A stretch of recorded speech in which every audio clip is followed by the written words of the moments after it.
Šajā trauksmēnajā pasaulē miera nevar būt par daudz.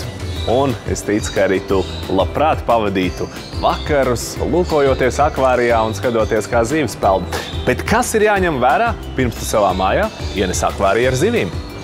Burka, ūdens un tad tikai gaumas lieta kādu to zivtiņu.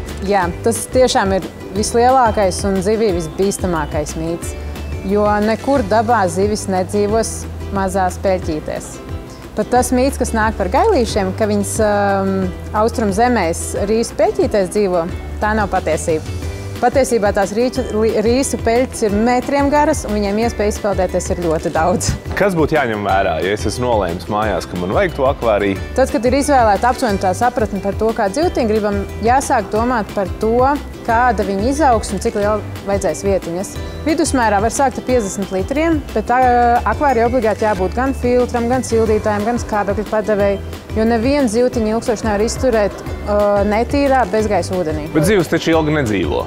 Jā, tas ir vēl viens mīts. Zivis ilgi nedzīvo, turēts nepareizi, jo atšķirībā no kāmīšiem un kaut kādām ķirtekām, kur dzīvo reālajā telpā, elpojot skābekli zivīm, ir jāelpo tas ūdens, tas skābeklis, kurā viņas dzīvo. Viņas nokārtojas, un viņi to paši iziet caur žaunām.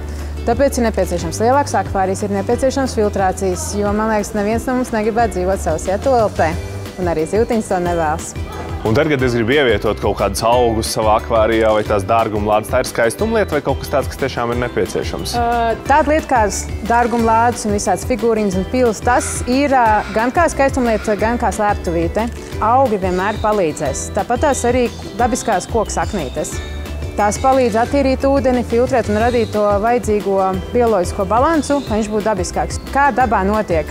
Koki ražo skābekli mums, un to paši viņi darīs arī akvārijos. Plus viņi pārtiek no vielām, tā rupi runājot, teikt, no zivu kakā viņi pārtiek. Tas nozīmē, ka viņi palīdz tomēr attīrīt to akvāriju. Tad viens no populārākajiem droši vien ir zelta zivtiņi, vai ne? Visi filmās redz, ka viņas tiek turētas burciņā, un ar to arī beidzās. Bet realitātē zelta zivs ir dīķa zivs. Viņas dzīves ilgums var būt vismaz 25 gadi, ja pareizi turētas.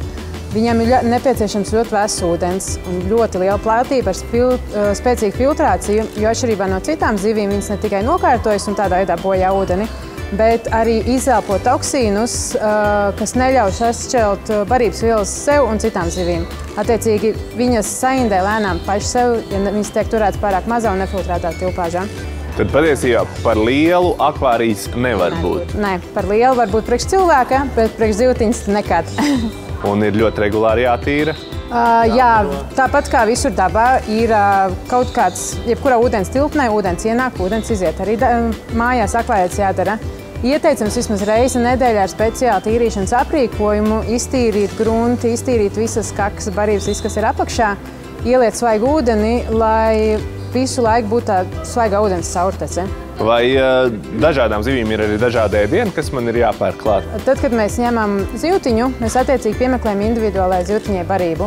Būs zivtiņas, kas ir mākslīgi radītas spilgtas. Mēs piemeklējam barībiņu, kas palīdzēs uzturēt to spilgto krāsojumu. Sāmiņi, kas dzīvo pa apakšu, vairums būs zālēdāji, tad viņiem būs nepieciešama savu barībiņu, kas grimst. Tās zivtiņas, kas peldēs pa virsu, tām būs vēl cita barībiņa. Protams, tāda zivs kā cihlītes, mēs zinām, viņas ir plēsējzivs. Viņam ne tikai savu sabarību būs vajadzīga, bet arī saldēt tārpiņu un iespējams kādai zivtiņai arī kādu gaļas gabaliņu. Ja ir iespēja vēlmi ieguldīties, tas ir arī kaut kas ļoti skaists, ļoti nomierinoši. Mājās ir akvārijas par nolikt dzīvojumu istabā, kad ir uznāk kaut kāds depresīvs vai kas, vienkārši pasēja pie tā akvārijas. Tas ir tik skaisti un nomierinoši. Jā, jo viņš ir pilnīgi tai sarakstā saulriets, uguns un tad akvārijas, vai ne? Tas ir ļoti patīkama lietiņa. Rekā, izrādās, ka zivju turēšana apvīta ar dažādiem mītiem. Būs kārtīgi jāapstrādā, ja vēlies mājās akvāriju. Un to jau pierāda arī plašais piedāvājums un sortiments. Jo ir no kā izvēlēties, ir dažādi aksesuāri, ir filtri, ir kompresori, ir vates. Būs ko pastrādāt, bet skaistām zivīm un mieram ir tā vērts. Dinozo, tava teritorija.